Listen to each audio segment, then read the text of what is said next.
America అధ్యక్షుడు Trump దెబ్బకు దారికొచ్చారు. ప్రధాని మోదీ ఫోన్ కాల్తో స్వరం మార్చారు.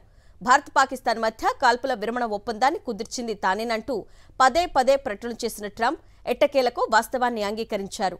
ఇందులో తన జోక్యమేమీ లేదని, భారత్ పాక్ దేశాలే ఉద్రిక్తతలను పరిష్కరించుకున్నాయని తెలిపారు. వారే తెలివిగా ఆలోచించి యుద్ధాన్ని కొనసాగించకూడదని నిర్ణయించుకున్నారన్నారు. Prime Minister Modi just left, just a little while ago, just left, and we're working a trade deal with India. We're working a trade deal with Pakistan, and they were both here. But I was with Modi a few weeks ago. He was here actually, but now we speak to him, and I'm so happy. There was a deal that two smart people. Plus, they have people on their staff too, but two smart people, two very smart people decided not to keep going with that war. That could have been a nuclear war. Those are two nuclear powers, big ones, big nuclear powers, and they decided that. So I was honored to meet him today. Bharat Pak మధ్య cease fire మొత్తం credit తనదేనంటూ పదే పదే గొప్పలు చెప్పుకున్నారు Trump.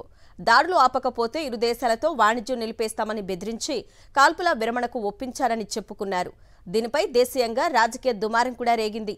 ఈ నేపథ్యంలో నిన్న ప్రధాని మోదీ ట్రంప్ ఫోన్లో మాట్లాడుకున్నారు. ఈ సందర్భంగా పాక్తో కాల్పుల విరమణ ఒప్పందం అంశాన్ని లేవనెత్తారు మోదీ. ఈ విషయంలో అమెరికా ప్రమేయమేమీ లేదని తేల్చి చెప్పారు.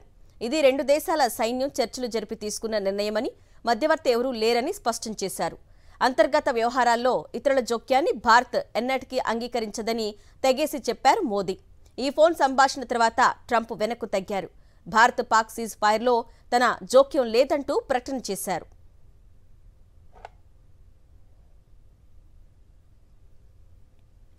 ఇరాన్ ఇజ్రాయెల్ మధ్య మధ్యవర్తిత్వం చేయటానికి సిద్ధమన్న రష్యా అధ్యక్షుడు వ్లాదిమిర్ పుతిన్ ప్రకటనపై సెటరికల్ గా స్పందించారు అమెరికా అధ్యక్షుడు ట్రంప్. ఉక్రెయిన్తో జరుగుతున్న సంఘర్షణపై మధ్యవర్తిత్వం చేసుకోండని సలహా ఇచ్చారు. పుతిన్ మధ్యవర్తిత్వంపై ప్రకటన గురించి ట్రంప్ను ప్రశ్నించారు వైట్ హౌస్ మీడియా ప్రతినిధులు. దీనికి స్పందించిన ట్రంప్ తాను పుతిన్తో మాట్లాడినట్టు తెలిపారు. ముందు ఉక్రెయిన్తో మధ్యవర్తిత్వం చేసుకోవాలని, తర్వాత ఇరాన్ ఇజ్రాయెల్ గురించి ఆలోచిద్దామని చెప్పినట్టు వెల్లడించారు.